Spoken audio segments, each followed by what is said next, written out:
Pretty busy down there. A lot of people moving over to look at these horses in the parade ring. 15 of them line up.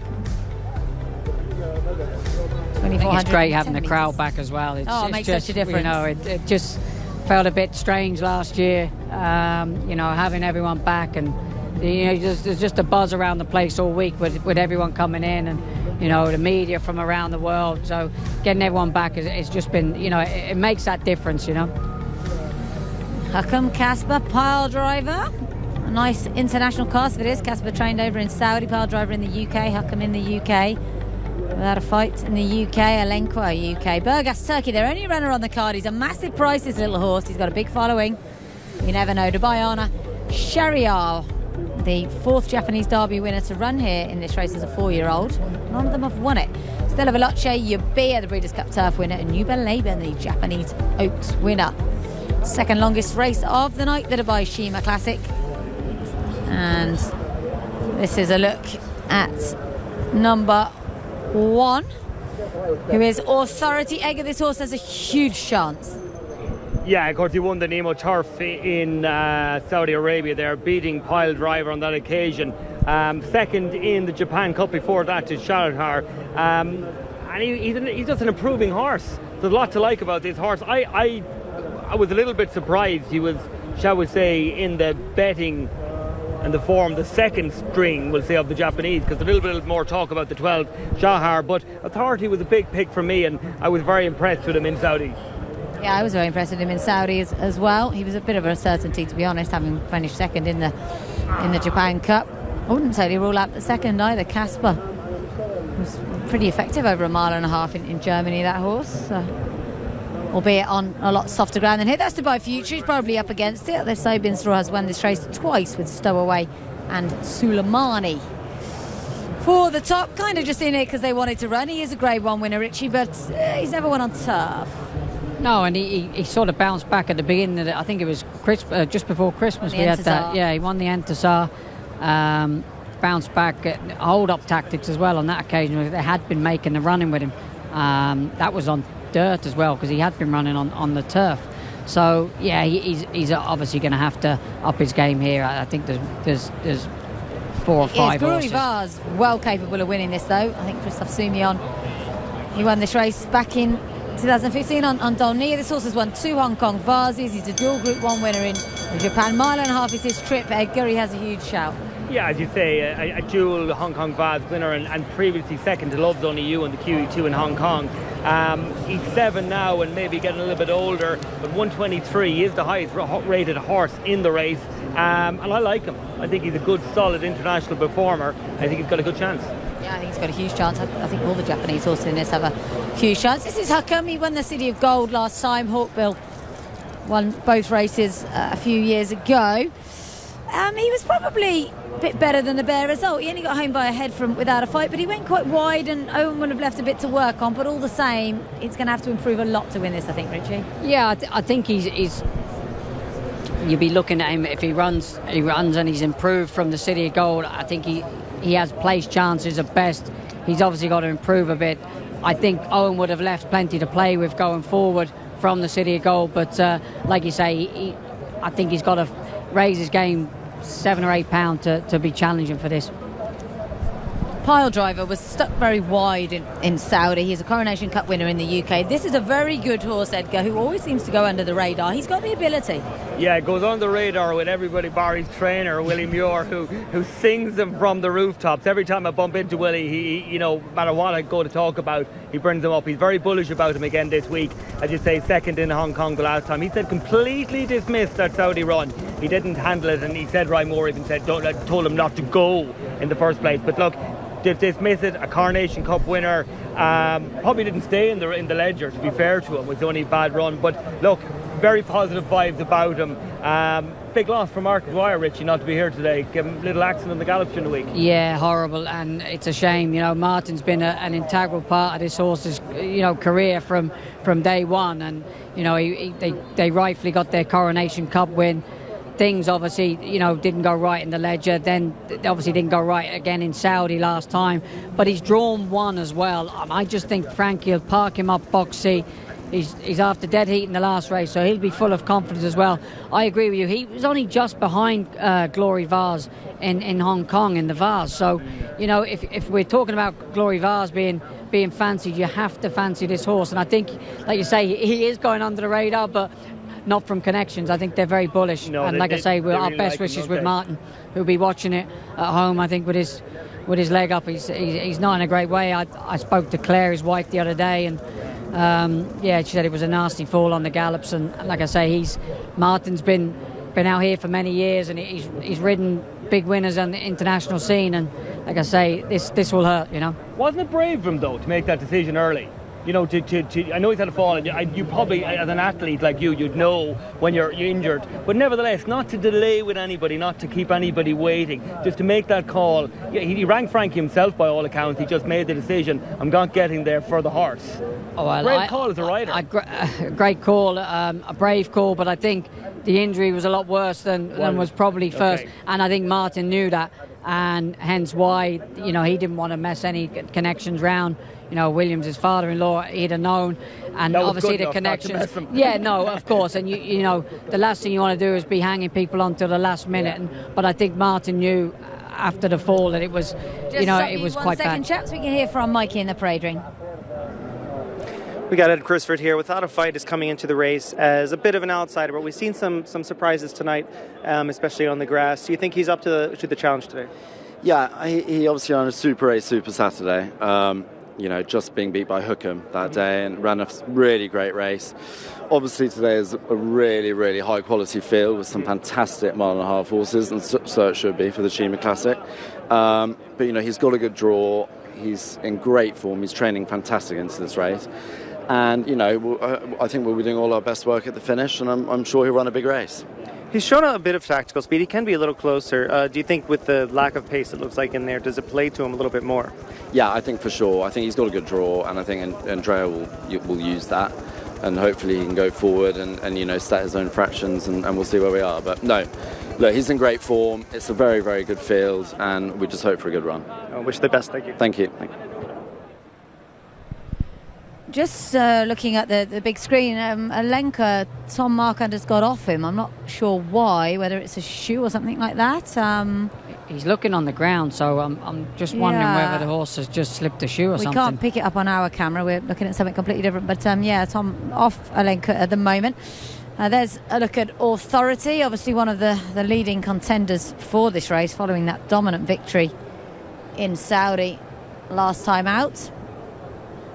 He was really very impressive. Rich, we must talk about 𝘿𝙪𝙗𝙗𝙗. Is he? I guess you wouldn't have much to do with him because he's only just arrived here in the UAE. I literally have nothing to do with him. I've seen him from afar. He goes out. The two horses came over. 𝘿𝙪𝙗𝙗𝙗 and Creative Force came over late. Shane that rides 𝘿𝙪𝙗𝙗𝙗. He actually, I was talking to him the other day. He is a very, very difficult horse at home, and he has been in Newmarket. But he said, surprisingly, he's actually settled into the training over here quite well. And I think the fact that there's only 3 of them go out early in the morning, or like before the rest of us are out on the track. But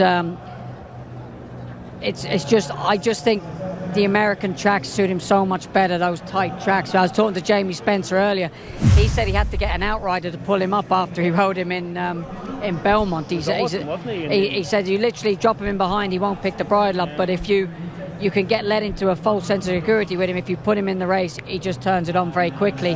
And I think that showed his only bad run really was in Goodwood. I think it was in... Yeah, he was really wayward in Goodwood. He ran across. No, he wasn't gelded at that time. No, and he was very, very keen with William. I think that was in the Gordon Stakes. And, yeah, they tried him in all the classic trials at the start of the year. I mean, they obviously knew he had ability. Yeah, they tried him, and he went everywhere bar forward. And in fact, I think, Laura, we were in Ascot in the pouring rain when he was meant to run after being gelded, and we fancied him a lot that day, and he withdrew. But ever since then, and they've done a lovely route with him too, because he's come along, he's gone into the Vulture, which, you know, so they're giving him a chance, a little bit less pace. They've gone to America to the Belmont Derby, which is, you know, it's a conditions race, and it's a very winnable race for the Europeans. And then they stepped him up in the Breeders' Cup, and he was nothing less than awesome that day. He really showed the horse he is. This is Authority and Casper clashing in the Neom Turf Cup over in Riyadh. This is over 2,100 metres. Which is obviously short of today's distance. Look at the way Casper finishes. I think this is a good horse. I'm interested to see how he gets on here. He's 3 times Group 1 place in Germany over a mile and a half. But Authority was far too good here, and I think I can't decide between him and 𝘿𝙪𝙗. I think they both have absolutely huge chances. I just think he was given an absolute peach of a ride in Saudi. It was a bit of an exhibition from Christoph that afternoon, but he had things very easy that day. I think that knee on turf was a mile and a quarter. It's interesting, this is a mile and a half. He actually finished, I think he was third in the Japan Cup that 𝘿𝙪𝙗 won. 𝘿𝙪𝙗 was third and Authority was third. Authority was second. Contrail, the great Contrail, won the race. So, Triple Crown horse. A line through that, that's probably the strongest form coming into this as well. Update on 𝘿𝙪𝙗. Tom Marquand walked him all the way to the start, and William Haggas went over and said something to him, which resulted in a thumbs up. So I think Tom's just got off him maybe because the horse was just getting a little bit too fresh with him, perhaps. Yeah, it was interesting because we didn't see any incident that had happened, but whether he just got a little bit toey and because you have to canter past the stands, there's a lot going on further down the stage and everything. Tom's gone onto the rail down there. He's actually left the horse. Oh, that's not so good. The horse has gone in behind the tape, and Tom he's actually coming across the parade ring here to us. We'll see him. Is there a problem with the saddle or anything? Well, Tom's sprinting back in towards the... Has he done an iron or anything? I wonder would that have happened. He's gone to could have been. You'd think, Richard, if this happened to you at the start, could you not send somebody to get I'm not quite sure if you can replace... I know... out, would you? Yeah, I'm not sure how it works with saddles and that, because obviously if it's an iron or a leather that may have broke, is he able? It has to be tacked, doesn't it? It has to be. I mean, the only way... normally with bridles, if it was blinkers or something, the guys at the start generally have a spare set of something. But a single or a girth. It's interesting. Tom's ran back into the weigh-in, so whether it's an iron or a leather, I'm not sure you can actually change, and it's never happened. So I've never seen it before. In Italy, they change the jockey and everything. they're happily take jockey off, reweigh out, go again. But they can hardly stop him, Richie, could they, with a leather? Surely they'd have to. Well, this is a big night. Yeah, because it's a big night. But you would imagine if it was a stirrup or a stirrup leather that you would. Surely you would have to replace it, but then you'd have to reweigh. I don't. Enough difference in we're talking ounces? Well, it depends. If it's the same iron, then no, it doesn't weigh any different. But I suppose it depends on what the saddle is. It's whether rightfully so. Here we go. He's definitely lost it, guys. Yeah. We can't see. No, he's got one there. Maybe the other side, but whether look, I Let's think. Have a look. If he turns politely for us. Whatever's happened, it's going to result in a delay because we should have been off a minute ago. There doesn't seem anything wrong with the horse's bridle, so it's obviously Tom's something now back with Tom's the horse. tack. It would be nice if we could show you this on our camera. There he is. There's 𝘿𝙪𝙗. Just before. And Tom's now going back round. I'm not sure what Shane Ryan's doing there to help. Probably just overseeing things to make sure that everything's efficient and all the rest of it. So not sure what's gone on there. But there is 𝘿𝙪𝙗 at long last. We can show you him. We've been relying on the pictures from the big screen so far.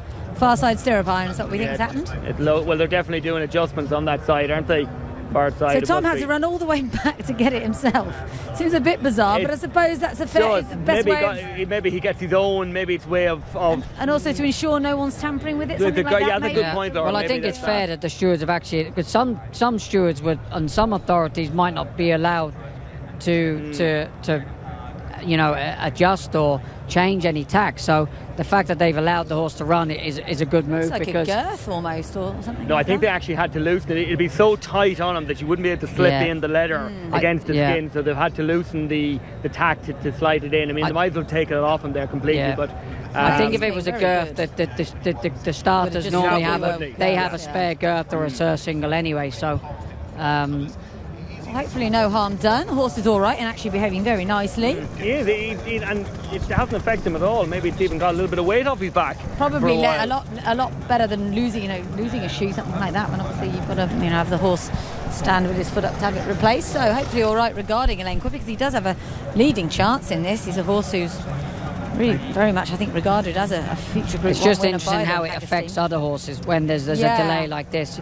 It's always good to keep an eye on. They all seem to be pretty calm, but they're all professional. They've all ran at the highest level for quite a while. And we're right up on top of them here, Richie. It's a great position for us. They're just behind us here in front of the stands and all behaving nicely. I can't see anybody. A little bit of jig jogging from the number 4 horse I can just see, but apart from that, everybody looks fairly content and behaving well. Yeah, we have had issues with this start before on the pass. There was a horse called Glory Empoli, I think it was called, trained by Doug Watson, that really lost the plot when at the start. Dubai Honor, the other run of the HaggardShard, is wonderfully relaxed. We didn't talk too much about him. He's a smashing horse, Richie. Won 3 in a row last year. Finished up the season with a super 4th in the Hong Kong Cup behind Love's Only You. I'd actually put him in front of Alan Kerr as far as the Haggis horses go. I really like this horse. He won 2 Group 2s in France, last year. A huge run in the Champion Stakes at Ascot behind 𝘿𝙪𝙗𝙖𝙞. And, there was excuses in Hong Kong as latest behind Love's Only You. I think he's actually got a big chance, and I think he's a horse that's improving. The older he's getting, I think he's got whether it's tonight, but I think this season coming, he's got a big future. And I think travelling around, you'll see him, he'll be one of those horses that'll be campaigned at the highest level, in Europe and across the globe this season. Handled very well, Rich. I mean, this horse didn't win his maiden until September on his 3rd start. He's beaten after that. Came to himself in midsummer last year, and then he, as you say, won the Prix d'Or in against the older horses then in the Champion Stakes, and a good run. So I think there's a real Haggis type animal, a real bit of thought in him. He hasn't exposed him early, as I say, at the 2-year-old. No big aims. And I'm on your side here, Richie. I think this is a horse that we haven't actually seen the best of. Yeah. I think this is a horse of the future. So they're heading in. Who are our picks? Are you both with Dubai Honor? I'm going for Dubai Honor to run a big race, but I think that whoever finishes in front of 𝘿𝙪𝙗𝙖𝙞 wins it. Okay, well, 𝘿𝙪𝙗𝙖𝙞 was my pick, but I think 𝘿�authority has a huge chance as well for Christophe Lemaire. So could it be 5 wins on the night for Japan? They've got 5 in here. Christophe Lemaire won this race with Heart's Cry a few years ago. They're nearly all in then for our Longines Dubai Shima Classic. 𝘿𝙪𝙗𝙖𝙞 and 𝘿𝙪𝙗𝙗. 7 runners left to take up their position. Laid out behind 𝘿𝙪𝙗𝙗. Winton for the top will be next. Glory Vase, Dubai Honor, Burgas, Dubai Future, 𝘿𝙪𝙗𝙗 still need to come in. There goes Glory Vase, Burgas, Dubai Honor. Dubai Honor. Now loads. Dubai Future, 𝘿𝙪𝙗𝙗. A class renewal. The Longines Dubai Shima Classic. Handlers get away. All set. Gates are back. And they fired away. 𝘿𝙪𝙗𝙗 a step slow. 𝘿𝙪𝙗𝙗 happy to race towards the end of the field along with Glory Vase. They're going to bank on a good pace.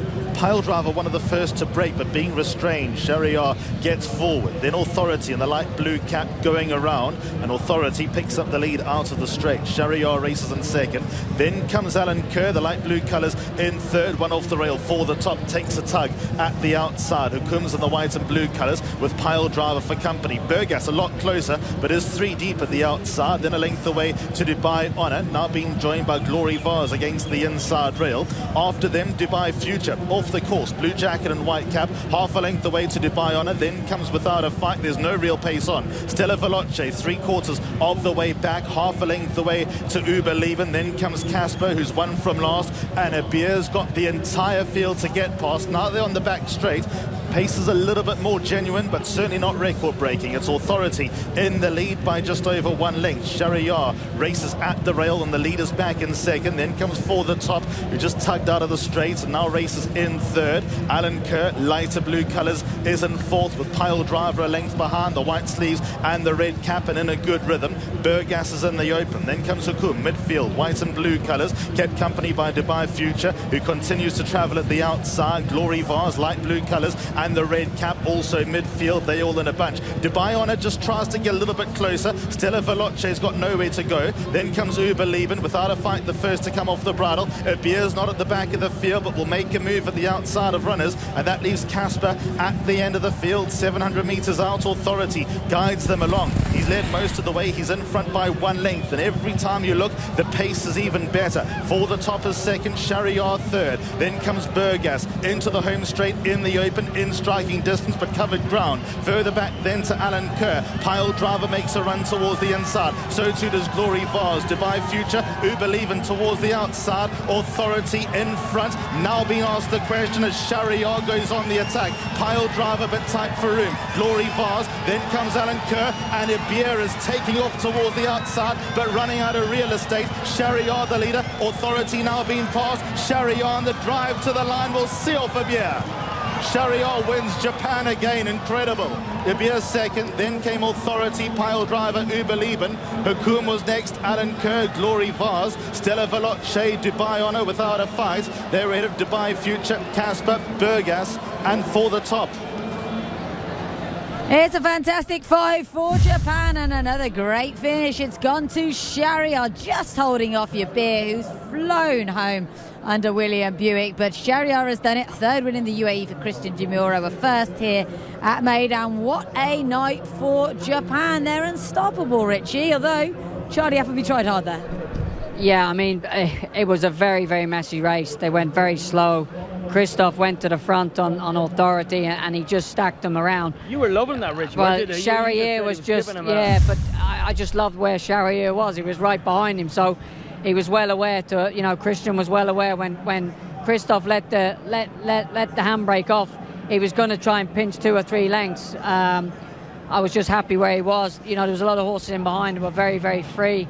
Pile Drive was a little bit gassy with Frankie, but I take full credit to 𝘿𝙪𝙗𝙗, because where he's come from in such a slowly run race, you could see William make his move slightly earlier than he wanted to because of the way the pace was going. He had to attack it earlier than I think ideally would suit him.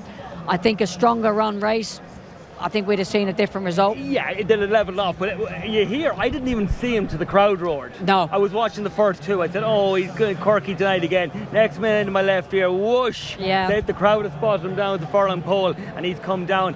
What do you think, Richie, with tactics, given that there's so many Japanese horses in this race, would Christian 𝘿𝙪𝙗𝙗 know what Christophe Lemaire is going to do? Like, he's knocked in behind him. These guys are riding against each other. They're local jockeys as it is. You know, even though the European jockeys, they're both based in Japan.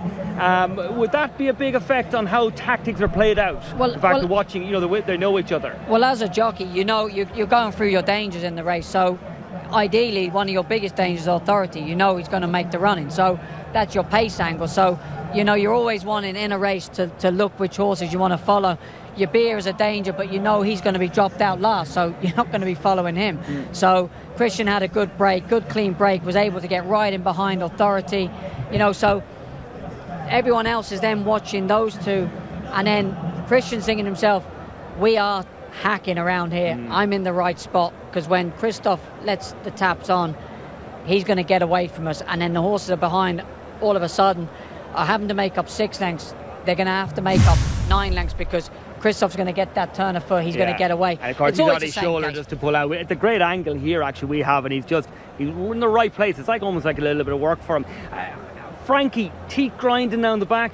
Like, literally, Frankie had his, you know, he was hating it, wasn't he? Frankie doesn't like that. And Frankie, you know, that horse was quite keen with Frankie. There's not many horses you see keen with him. He's got a wonderful pair of hands, but that'll just show you, if you look back through the race, there wasn't many that weren't actually keen in the race. Yeah. I think 𝘿𝙪𝙗𝙗 was probably the most. He is the gassiest horse, but because William had to drop him out, and when I say he's in behind, he switches off, but he's a horse that turns it on very quickly, and you could see the ground he made up from that race.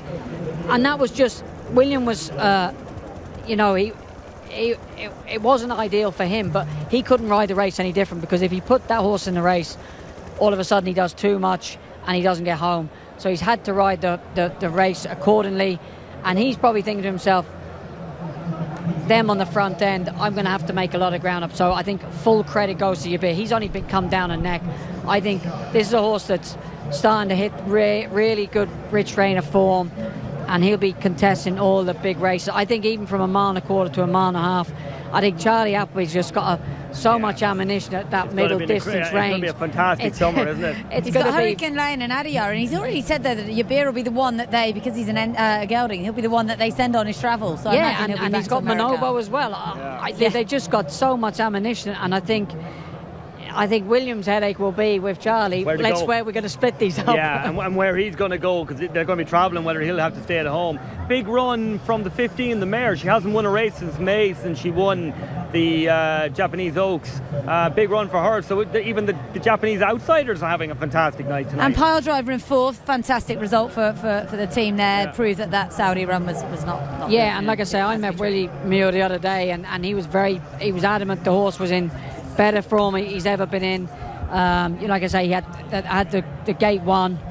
Like I say, probably didn't suit him either, the slow pace. So he comes out with plenty of credit as well. And Frankie was right behind 𝘿𝙪𝙗𝙗, so he was always in the box seat.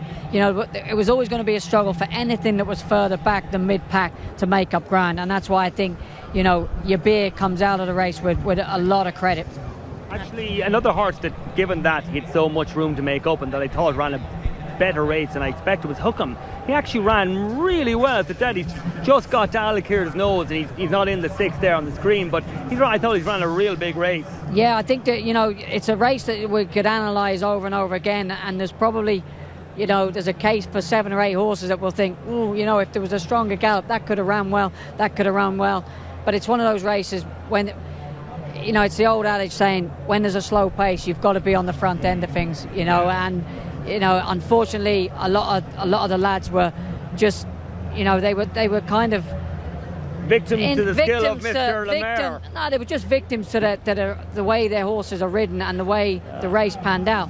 They were just victims to where they were positioned early, and it was just you can't criticise anyone because that's where you are. You can't go making. Well, they expected a little bit more pace, given there was 2 from that jar. The gold, the second string dropped in. Would people have anticipated more pace and gone wrong from? Like what happens as a jockey when you jump out?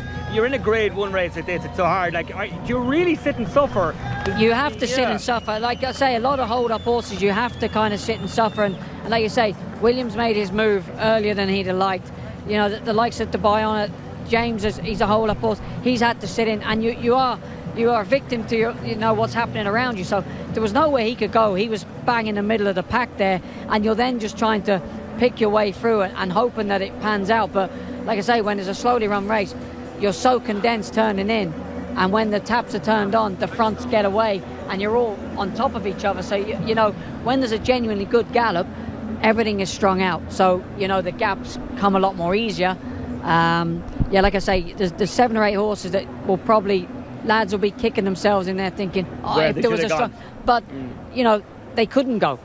Yeah. They were just, like I say, it keeps us on our toes anyway. We've more to talk about, we've more to analyse. Nice simple straightforward race for us, Kick and Clear wouldn't have been. No, we've got plenty to analyse out of that. But look, fantastic race. We're after seeing 2 major international races here. We're talking about horses that have finished in behind, but I can't take anything away from the winner. No, he's a genuine Group 1 horse. Yeah. He's behind the Great Contrail. He was behind Authority in the Japan Cup. He's reverse form with Authority, have it be only half a length. But and the Japanese have just Doesn't that really keep the Japanese form strong? The 2 placed horses behind their champion, their unbeaten Triple Crown horse, come out here tonight and represent again. It's just awesome form, isn't it? And that's what we go back. That's what you have to admire about them. They don't bring their second-rate horses here.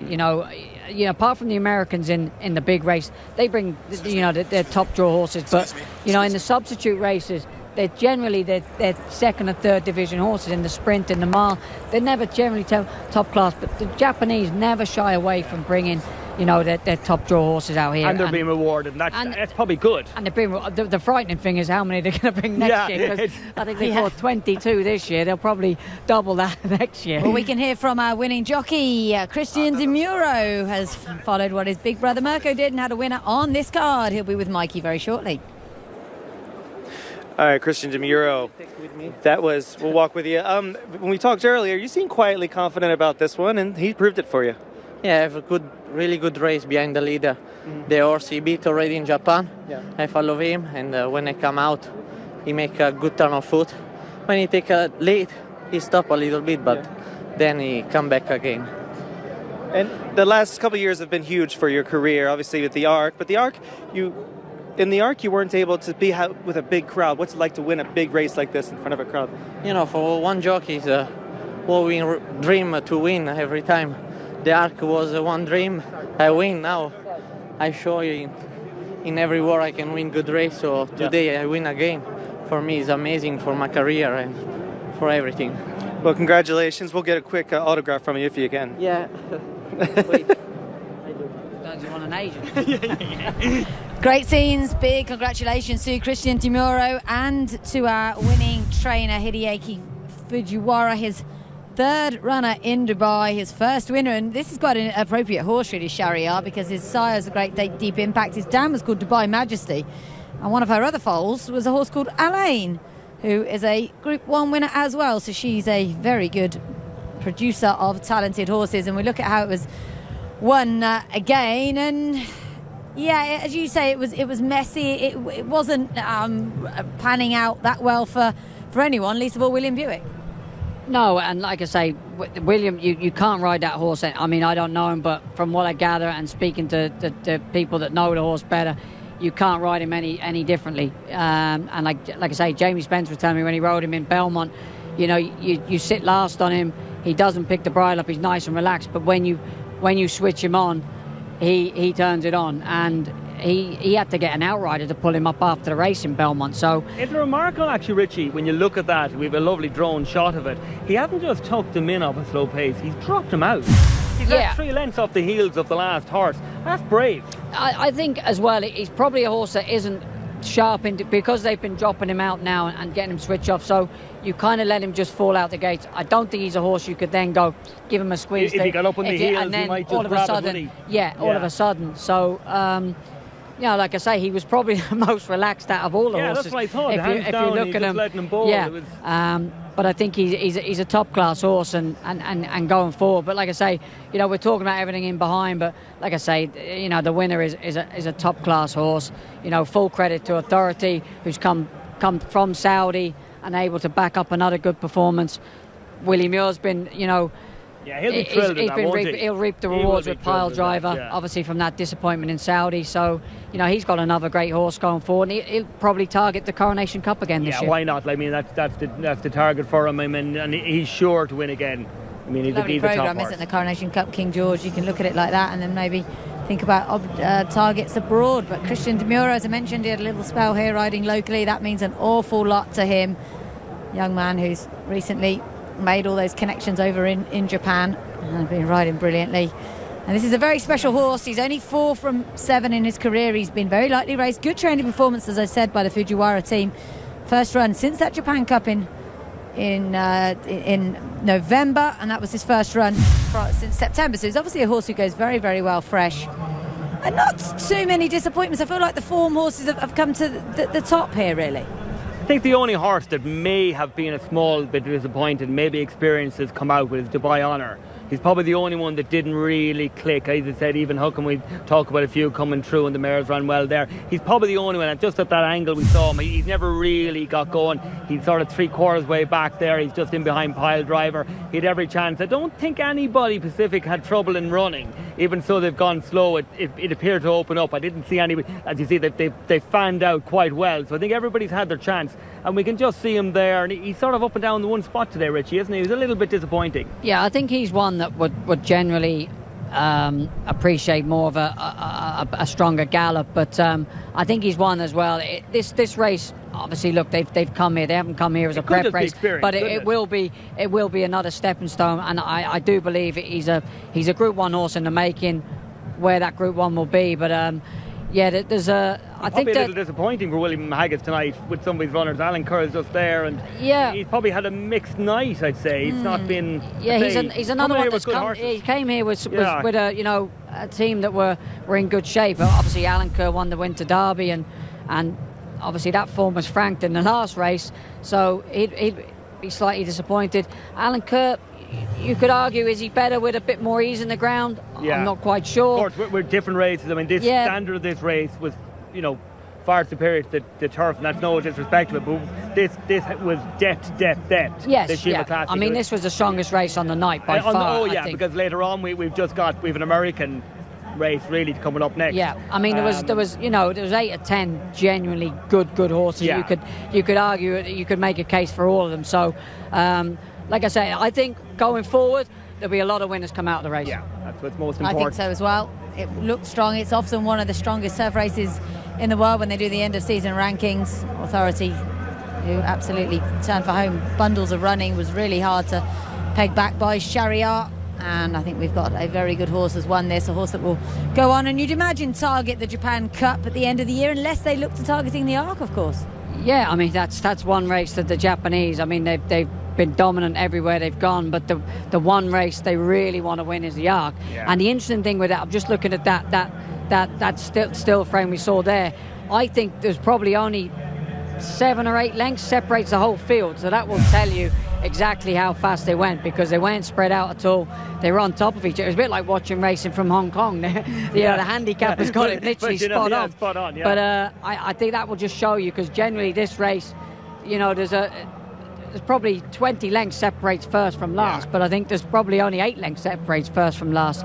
But yeah, going back to this horse, it'd be interesting to see whether Christian, who rides in France predominantly, is why he's on the horse going forward. They're going to target the Arc. I know last year they bring them out a lot earlier than they used to, don't they, to get them settled into the environment in Chantilly and the training in Paris. But it's the one race that I think if you ask the Japanese connections that you could give back all your Group 1s you've had in the Middle East over the last sort of 3 weeks. The Japanese public want it, don't they? They want the Arc, be pushed, and they bring a huge contingent of supporters even to the Arc. I think it'd be good for the Arc. I think it would make, not that the Arc needs any help in publicity, but I think it would just be probably the icing on the cake for the Arc. I think, and the world of racing in general, I think, when the filly won the Nassau Stakes with Ōshīn, Deirdre. that was huge for racing in Japan to have a winner in the UK. But I think the Arc is the one it's a big thing. step I think it would just global. I mean, they are a global giant on the horse racing front, but I think that will just epitomise everything they've done if they're able to get that over the line. This guy could genuinely be the one to do it. Yeah, he could. Not well that they be. haven't had genuine contenders before, but this guy just looks. He has it. He has it all. He looks good, but I just think this division at the minute is so strong. From there's about 10 horses that we could, I mean, there's 3 or 4 that aren't even out here. The trainers will be going home now looking, where can I avoid? They'll be trying to get to different places and different angles now. There's 3 or 4 of them that aren't actually here this weekend. So, I think that European campaign is going to be so strong this year at that middle distances. Yeah. Like I say, they'll be trying to avoid each other, I suppose, just going back to the individual horses, I just reminded myself there that Alan Kerr, the last time he disappointed like that, actually was in the Arc. He was very keen in the Arc, so maybe they'll have to think about a little bit of pace for him. Possibly a pacemaker. Twice now we've had a disappointment from him when there's been no pace. He was very keen in Longchamp. I'm not saying he was over keen here tonight, but it doesn't suit him. So maybe a little bit of a rethink with him. He could be a horse that may come back to a mile and a quarter as well. Something like that the Champions Stakes end of the year with an ease in the ground. And of course you'll have the Ballydoyle contingents there, and they tend to give you he might well be a horse automatically. Yeah, he might be a horse that they might let him just point his toe as well and let him bowl along from the front. Coming back to a mile and a quarter could be an ideal tactic to do. Lovely scenes there. Christian Demura's young daughter helping him collect the trophy from Patrick Ayoun, who is the regional brand manager for our sponsors Longines. And would you believe the horses are in the parade ring already for the 12 million